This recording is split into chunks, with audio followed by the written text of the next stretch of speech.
চলুন ঘটনাতে চলে যাই। ঘটনা যিনি পাঠিয়েছেন তার নাম হচ্ছে জাভেদ ইকবাল। ওনার দেশের বাড়ি মাগুরাতে। উনি এর আগে আমাদেরকে ঘটনা পাঠিয়েছিলেন, আর ওনার এই ঘটনাটি উনি ঠিক যেভাবে লিখেছেন আমি সেভাবেই আপনাদেরকে ইনশাআল্লাহ পড়ে শোনানোর চেষ্টা করব। চলুন ঘটনাতে চলে যাই। ঘটনার শিরোনাম তিনি দিয়েছেন চাঁদনি রাতের ভয়ের কাহিনী। আসসালামু আলাইকুম আফনান ভাইয়া, আমি জাভেদ ইকবাল লিখছি মাগুরা থেকে। আমার বাড়ি মাগুরা জেলার বেরইল পলিতা ইউনিয়নের ডহর সিংড়া গ্রামে। আমি বাংলাদেশ নৌবাহিনীতে কর্মরত আছি। বর্তমানে আমি মিরপুর সেনানিবাসের MIST-তে কর্মরত আছি। আজ আমি যে ঘটনাটি বলবো সেটি আমার নানার মোহাম্মদ আজিদ শিকদারের সাথে ঘটেছিল আনুমানিক 1965 সালের দিকে। আমার নানা এখন আর দুনিয়াতে নেই। এই ঘটনাটি আমার মা, খালা এবং মামার কাছ থেকে শোনা। আমার নানা বাড়ি মাগুরা জেলার গঙ্গারামপুর ইউনিয়নের মধুখালী গ্রামে। যাই হোক, ঘটনায় আসা যাক। আগের কালে মানুষ যান চলাচলের সুবিধা না থাকায় দূর দূরান্তে হেঁটে চলাচল করত। তেমনি একদিন একটা বিশেষ কাজে আমার নানার যশোর শহরে যেতে হয়। নানা বাড়ি থেকে গ্রামের ভেতর দিয়ে মানে বাইপাস রোডে যশোরের দূরত্ব প্রায় 40 কিলোমিটার। সকালবেলা তিনি পায়ে হেঁটে যশোর যান এবং কাজ শেষ করে রওনা দিতে রাত আনুমানিক 8টা বেজে যায়। রাতটা ছিল চাঁদনি রাত। তিনি একা একা হেঁটে চলছেন বাড়ির দিকে। তিনি মনে করেন বাড়িতে ফিরতে তো অনেক রাত হয়ে যাবে, তাহলে আমি আজ আমার মেয়ের বাড়ি মানে আমার খালা বাড়ি থেকে যাব। তো আগেই বলি, আমার খালা বাড়ি মাগুরা জেলার শালিখা উপজেলার জুনারি গ্রামে। যেই কথা সেই কাজ। তখন আমার নানা যশোর থেকে জুনারি গ্রামের দিকে রওনা দেয়। জুনারি গ্রামে আসতে অনেকগুলো গ্রাম মাঠ পাড়ি দিতে হয়। যেমন যশোরের খাজুরার ভেতর দিয়ে ধলগ্রাম ইউনিয়নের মধ্য দিয়ে কয়েকটি গ্রাম এবং ধলগ্রাম এবং নারকেলবাড়িয়ার মধ্যবর্তী বড় বড় কয়েকটি মাঠ রয়েছে, এই মাঠগুলো পড়ে। যাই হোক, তিনি খাজুরা পার হয়ে ধলগ্রামের ভেতরে যখন ঢুকবেন তখন রাত প্রায় 10টা বাজে। আর গ্রামে তখন রাস্তাঘাটে কোনো মানুষ তো দূরের কথা, কোনো জানোয়ারও দেখতে পাওয়া যাওয়ার কথা নয়। ভাই, আপনি যদি এখন মানে 2023 সালে ধলগ্রামের ওই রাস্তা এবং মাঠে যান তাহলে আপনি বুঝবেন এখনকার যদি এই অবস্থা হয় তাহলে মুক্তিযুদ্ধের আগে কেমন ছিল। নানা হাঁটছেন আর রাস্তার পাশে বন জঙ্গল থেকে আসছে ভয়ঙ্কর ঝিঝি পোকার শব্দ। মাঝে মাঝে হঠাৎ করে অচেনা কোনো পাখির ডাক শুনতে পাচ্ছেন তিনি, এবং বসন্তকাল হওয়ায় মাঝে মাঝে কোকিলের কুহু ডাকে নানা একটু ভয়ও পাচ্ছিলেন। নানা অনেক সাহসী ছিলেন, তারপরও নানার ভয় লাগছিল। আগে কোনো কোনো গ্রামে একটি মাত্র চায়ের দোকান থাকতো, ছন অথবা খড় দিয়ে তৈরি। গ্রামের সবাই কাজ করে সন্ধ্যায় সবাই মিলে আড্ডা দিত সেই সব চায়ের দোকানে। তখন হঠাৎ নানা দেখেন সেই রকম একটি দোকানের মাচার উপর একটি লোক বসে আছে। নানা কাছে যেতে ওই লোকটি বলল, এই কে তুমি? এত রাতে ওইদিকে যেও না, এখানেই থেকে যাও। নানা ভাবে এটা মনে হয় পাগল হবে। নানা তখন বলে, তুমি তোমার জায়গায় বসে থাকো বাপু, আমার অনেক তাড়া আছে, আমার বাড়ি যেতে হবে। এই বলে নানা অন্য কিছু মনে না করে চলতে থাকে।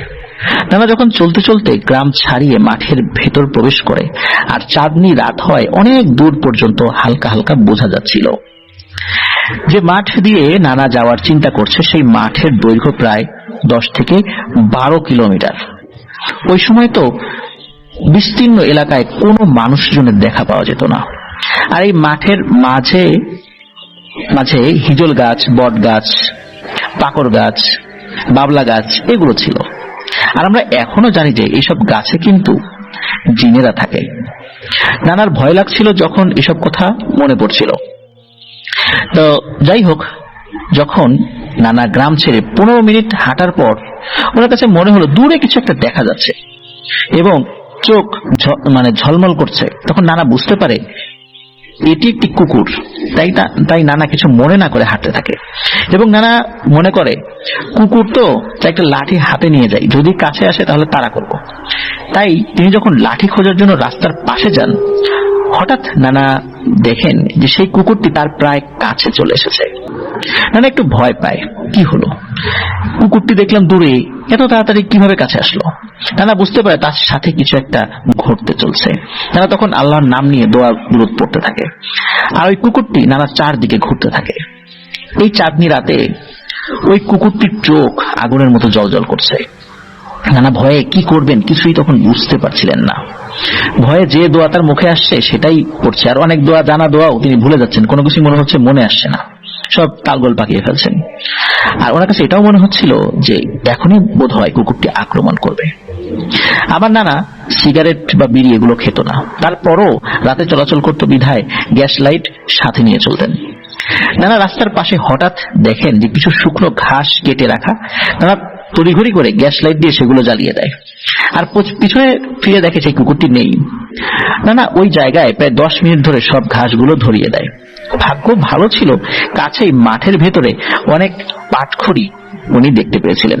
নানা এক দৌড় দিয়ে মাঠের ভেতরে গিয়ে সেই পাটখড়িতে যেই না হাত দেবেন, তিনি দেখেন দূর থেকে কি যেন একটা দৌড়ে আসছে নানার দিকে। নানা ভয়ে পাটখড়ি নিয়ে দৌড়ে রাস্তার আগুনের পাশে আসেন এবং পাটখড়িতে আগুন ধরিয়ে দেন, আর সাথে সাথে ওই অবয়বটি অদৃশ্য হয়ে যায়। নানা আগুন জ্বালানো পাটখড়ি নিয়ে আবার মাঠের ভেতর গিয়ে অনেক পাটখড়ি ঘাড়ের উপর উঠায়, যাতে করে ওই মাঠটি তিনি পার হতে পারেন। যেখানেই ওই পাটখড়ি আগুন শেষ হয়ে যাবে নতুন করে পাটখড়ি ধরাবেন, এই চিন্তা করেছিলেন। তো যাই হোক, জ্বালানো পাটখড়ি যখন শেষ হয়ে যাচ্ছে সাথে সাথেই আরো কিছু পাটখড়ি তিনি ধরিয়ে দিচ্ছিলেন। এই করতে করতে মাঠের 2/3 শেষ হওয়ার পর নানা দেখে তার পাটখড়ি প্রায় শেষ। নানার ভয় বাড়তে থাকে, কিন্তু নানা এখন যে জায়গায় আছে সেই রাস্তার আশেপাশে শুধু রাস্তা তৈরি করার জন্য ছোট ছোট খাল তৈরি করা হয়, সেই খালে পানি ছাড়ার কিছুই নেই। নানা আগুন জ্বালানোর জন্য যখন আর কিছুই পাচ্ছিলেন না, তখন আর কিছু না ভেবে আল্লাহর নাম নিয়ে আবার হাঁটতে থাকেন। একটু পরেই নানা দেখেন দূর একটা বট গাছ দেখা যাচ্ছে, আর ওই বট গাছ দেখে নানার ভয় আরো বাড়তে থাকে। আর ভয়ে গাছের দিকে তাকাবে না ভাবতে ভাবতেই চোখ ওই বট গাছের দিকে চলে গেল। আর তখন নানা এক ভয়ঙ্কর জিনিস দেখতে পেলেন বট গাছের উপরে বিরাট এক মহিলার অবয়ব। সেই মহিলার মাথার চুল গাছের ভেতর দিক দিয়ে নিচের দিকে নেমে মাটির সাথে গড়াগড়ি খাচ্ছে, আর তার রক্তচক্ষু নানার দিকে তাকিয়ে আছে এবং হাত দিয়ে ইশারা করছে বট গাছের নিচে আসার জন্য। আর জোরে জোরে শব্দ করছে, মনে হচ্ছিল নানার কান ফেটে যাবে, এত শব্দ হচ্ছিল। নানা দোয়া পড়তে থাকে। এক সময় প্রায় অজ্ঞান হয়ে যাবেন, তখন নানার কানে হঠাৎ পেছন থেকে একটা শব্দ আসে, ভাই কে আপনি, কোথায় গিয়েছিলেন, আর এখানে কি করেন? নানা মনে জোর নিয়ে পেছন দিকে তাকিয়ে দেখেন তিনজন সাধারণ মানুষের মতো দেখতে 3জন ব্যক্তি আছেন আর কি। তো এরপর নানা আবার ওই গাছের উপরের দিকে তাকায় এবং সেখানে কিছুই দেখতে পায় না। নানা তখন সব কিছু বলে এবং তিনি বলেন যে তিনি জুনারি গ্রামে যাবেন।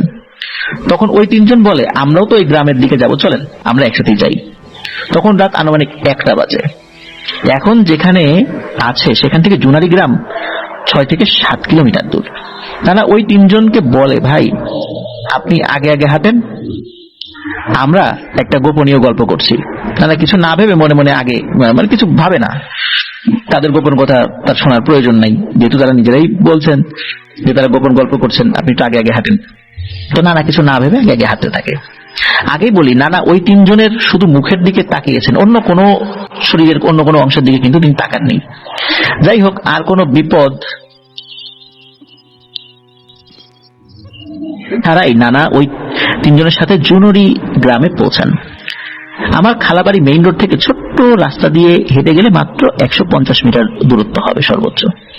নানা যখন তাদের কাছ থেকে বিদায় নিয়ে ছোট রোডে নামবেন, তারা তখন নানার পাশ কেটে মেইন রোড দিয়ে যাচ্ছিলেন। নানা হঠাৎ পেছন দিকে তাকান এবং যা তিনি দেখলেন, নানা আরো আগে যদি দেখতেন তাহলে অবস্থা খারাপ হয়ে যেত। আর এই দৃশ্য দেখে নানা ঘেমে ভয়ের কারণে ঘেমে ভিজে যাওয়ার মতো অবস্থা। নানা দেখলেন ওই 3জনের একজনের পা মাটিতে নেই, তারা মনে হলো হাওয়ায় ভাসছে। আর নানা তখন এক দৌড় দিয়ে খালা বাড়ি চলে গেলেন। বাড়ি গিয়ে জোরে চিৎকার দিতে থাকলেন। চিৎকার শুনে সবার ঘুম ভাঙলো এবং নানা সবাইকে এই কথা শেয়ার করলেন। তখন আমার খালা পানি গরম করে নানাকে গোসল করতে দিলেন। এই ঘটনার পর নানার প্রায় 4 থেকে 5 দিন জ্বর ছিল, আর এই জ্বর ছাড়া আর কোনো সমস্যা হয়নি।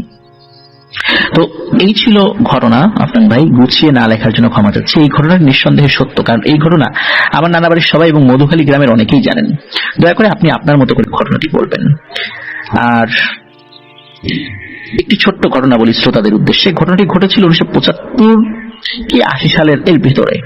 আমার 3 খালা, বড় খালা ওই জুনারি গ্রামে বিয়ে দেওয়া, আর মেজো খালা অন্য একটি গ্রামে, আর ছোট খালা আমার নানার নিজের গ্রাম মধুখালীতে বিয়ে দেওয়া হয়। আর ছোট খালার বাড়ি মধুখালী গ্রামের শেষ প্রান্তে, মানে মাঠের পাশে অবস্থিত। আর এই মাঠের অপর প্রান্তে ফুটকি নদীর পার ঘেঁষে নলিয়া গ্রাম অবস্থিত। আর এই ফুটকি নদীর এপারে শিমুলিয়া গ্রাম, আর ওই পারে নলিয়া গ্রাম। এই জন্য এই নদীর ঘাটকে নলিয়া ঘাট বলে। যাই হোক, আমার ছোট খালার নতুন বিয়ে হয়েছে। একদিন অনেক বৃষ্টি হচ্ছিল, রাত আনুমানিক 12টা বেজে গেছে। আমার খালার ঘুম আসছিল না। খালা তখন ওই মাঠের অপর প্রান্তে নদীর দিকে তাকিয়েছিল। হঠাৎ খালা দেখতে পেলেন নদী নিজেই নিজে থেকে আলোকিত হয়ে গেল। আমার খালু তখন পরীক্ষার খাতা দেখছিলেন। আগেই বলি, আমার খালু ছিল মধুখালী প্রাইমারি স্কুলের সহকারী প্রধান শিক্ষক। আমার খালা সাহস করে ওই দিকে তাকিয়ে থাকেন, কারণ খালা ওই নদী সম্পর্কে অনেক কিছু শুনেছেন তার মা বাবার কাছ থেকে। আর তখন খালা আরো কিছু দেখতে পেলেন, যা দেখে তিনি ভয়ে খালুকে ডাক দিলেন।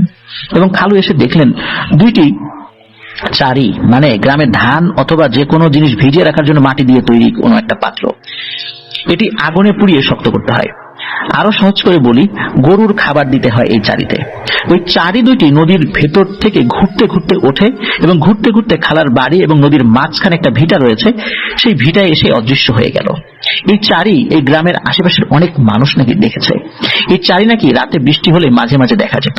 যারা মধুখালী, নলিয়া, শিমুলিয়া গ্রাম থেকে শুনছেন, দয়া করে কমেন্ট করে জানাবেন যে এই ঘটনা সম্পর্কে আপনারাও জানেন কিনা।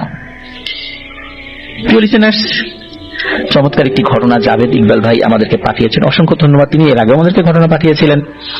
আর গ্রামের ঘটনা সত্যি সত্যি অন্য ধরনের এক ধরনের অনুভূতি আমাদের মনের মধ্যে জাগ্রত করে। গ্রামের ঘটনা শুনতেও যেমন ভালো লাগে, আমার কাছে বলতেও ভালো লাগে এবং সংগ্রহ করতেও ভালো লাগে। শহরের ঘটনাও ভালো লাগে, কিন্তু গ্রামের ঘটনা আমার কাছে পছন্দের যে তালিকা রয়েছে সেখানে শীর্ষে আমি রাখার চেষ্টা করি। আশা করছি গ্রামের ঘটনা আপনাদেরও ভালো লাগে। তো এটি ছিল ঘটনা।